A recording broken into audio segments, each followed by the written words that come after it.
dumako tayo dito sa susunod nating topic, mga bossing. Eto si Koopman. Kung papayagan ng Uuwi na si dating Pangulong Duterte, sabi ni Koopman. No? Umaasa si Koopman na uuwi na ang dating Pangulong Duterte, sabi ni Koopman. Diyos ko po.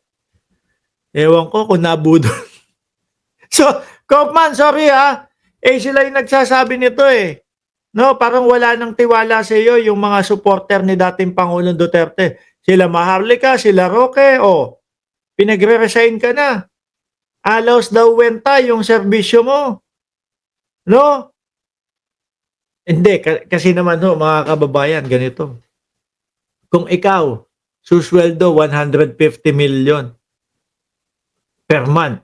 150 million per month, multiply mo sa 10 buwan, 1.5 billion. Di ba? Kung ganoon, yung sinusweldo mo buwan-buwan mula sa mga Duterte, pahabain ko na ito. Buhay na pamilya ko hanggang 10 taon, buhay na buhay. Kung 10 taon mangyayari itong litisan kay dating Pangulong Duterte, ayos, buhay na buhay ang pamilya. Hindi, kasi naman ganyan na yung nakikita ng mga supporter ng dating Pangulong Duterte. Pero si Koopman patuloy pa din pong umaasa doon sa interim release. No? Naalala nyo ibinalita, mga boss chief amo, sir?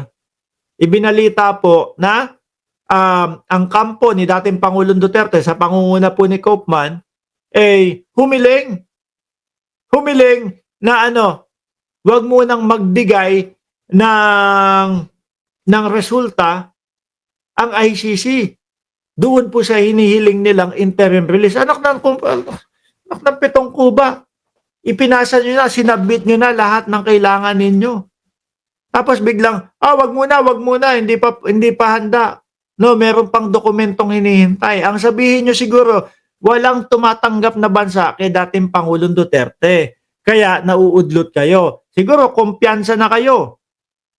Nung una, ito, Australia, tatanggapin tayo. Etong Belgium, tatanggapin tayo. No, sulat na tayo interim release. Napagtanto siguro nila, nako, kapag tinanggap natin ang dating Pangulong Duterte, papasok yung mga DDS dito. Itong kinatatayuan natin, na parke natin, na ang pangalan Australian Park, kunyari, ganun, no? Naku po. Malamang to maging Duterte Park na din. Sinong bansa ang papayag ng ganun, mga bossing? 'Di ba?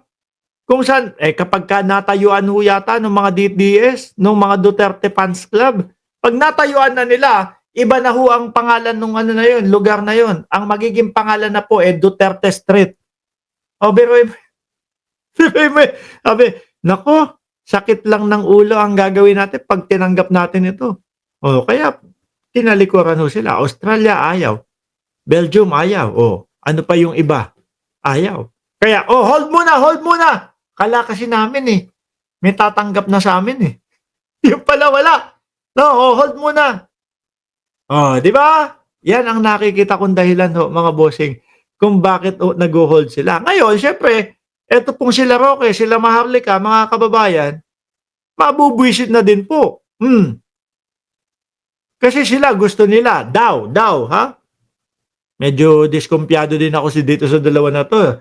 Kung totoo sa puso nila na gustong mapauwi ang dating Pangulo, o baka pera-perahan lang po, no?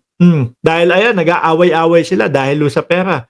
Pakinggan natin tong balita na ito. Koban! Go! Posibleng makabalik sa Pilipinas si dating Pangulong Rodrigo Duterte kung papayagan ng International Criminal Court o ICC ang hiling nitong interim release.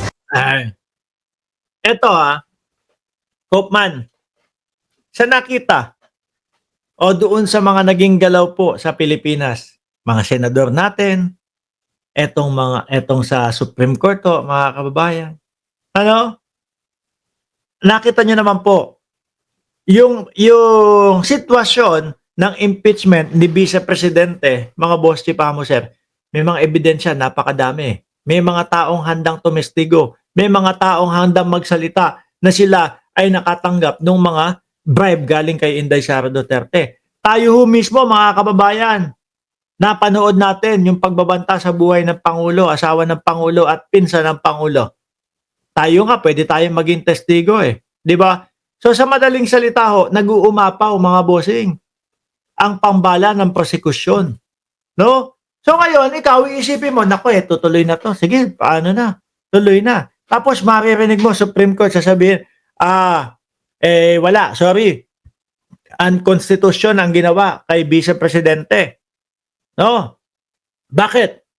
Kasi daw ho, kumbaga, ano tawag yan? Kumbaga, may 1-year ban. Nagpasa na sila ng impeachment, etc. Ganito. Tapos nagpasa ulit. Tapos ganito. Ganyan. Tapos mayroon pa silang sinasabi daw ho, mga kababayan, na hindi binigyan ng karapatan ang Vice Presidente na magpaliwanag. Samantalang ho, mga boss chipa mo, sir, pabalik-balik, di ba? Pabalik-balik po silang binibigyan ng pagkakataon, paulit-ulit po silang binibigyan ng pagkakataon para ipaliwanag po lahat ng yan doon sa Congress. Tapos sasabihin, hindi binigyan ng pagkakataon ng Vice Presidente para magpaliwanag. Siyempre, isipin ng ICC na, nako, hinihiling nyo na ibalik dyan sa Pilipinas at dyan litisin ang dating Pangulong Duterte. Sa tingin nyo ba pagkakatiwalaan namin kayo?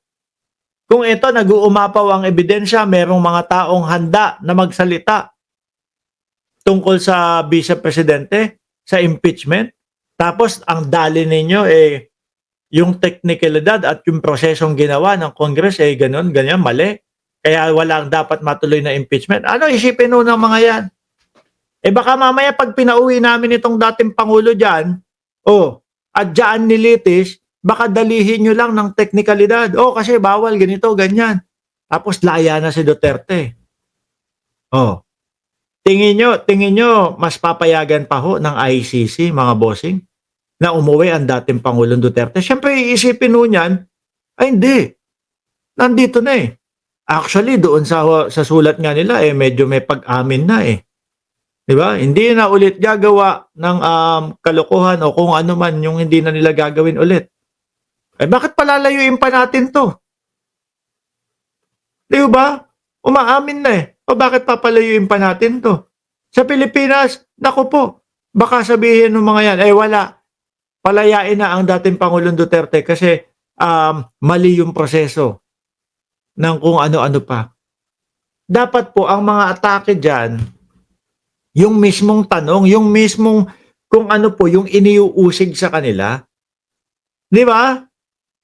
Ngayon, ganito, kagaya ng sa Vice Presidente, kung gusto nyong mabura sa isip namin na walang magnanakaw, na kung gusto nyo na matanggal sa isip namin na hindi magnanakaw o na magnanakaw si Vice Presidente, kailangan ang depensa ninyo, hindi yung, ganito kasi, yung sa impeachment, 2 beses silang bawal yung ganyan. Dapat ang atake nyo, ito po ang mga dahilan namin kung bakit po masasabi namin na hindi totoo na nagnakaw sa pondo ng bayan ang Vice Presidente. Yung mismong sagot, para maalis nyo sa isipan namin na oo nga, tama naman sila, napatunayan nila, na depensa nila na hindi nagnakaw ang Vice Presidente. Hindi.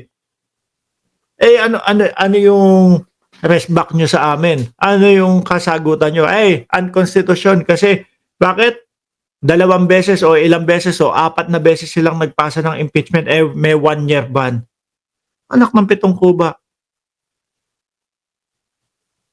So sa madaling salita, hindi man matuloy ang impeachment na yan, hindi nyo na ipagtanggol ang Vice Presidente. Ganun lang yun. Diba? Sabi, pero naniniwala siya na siya, si Lupin III, magnanakaw. Sabi ni Sir Jorge Edralin. Nanonood ako niyan. Ayon sa abogado ng dating Pangulong Duterte na si Attorney Nicholas Kaufman, nakakuha sila ng mahalagang impormasyon na nagpapalakas sa kanilang argumento. Ang argumento mo, sasabihin nun ni Kaufman, nako, kakausapin ko ang presidente ng Pilipinas. Sasabihin ko, wag ka nang mamagitan sa ICC. At pakawalan mo na, matanda na yung Pangulo. Yun yung laging argumento nito, mga boss Kaya nga ho, nagagalit si Maharlika at si Roque dito eh. Oh, Dagdag ni Kaufman, kailangan pa nila ng karagdagang datos upang makumpleto ang proseso. sorry ho pero tingin ko mga kababayan, tingin ko ho, wala man akong believe kay Roque. Pero kung mas si Roque, kung papayagan at kung pwede na maging ICC tagapagtanggol ni dating Pangulong Duterte, tingin ko kahit papaano mas maipagtatanggol eh. 'Di ba? Ito biglang hugot lang din si Kaufman eh. Si Roque at least kahit papaano alam yung mga simula, 'di ba? Alam yung mga background, mga bossing. Ito si Kaufman talaga totoo ho. Parang hula-hula. Parang hula-hula lang ho. Mga kababayan, kaya naman sabi ko sa inyo, nagagalit si Roque at si Maharlika. Umaasa rin sila na tatanggapin ng mga hukom ng ICC ang kanilang argumento. Naku, pagkatapos mong sabihin doon sa argumento ninyo na hindi na uulit ng paggawa ng krimen ang dating Pangulong Duterte, aasa ka pa na palalayuin yan?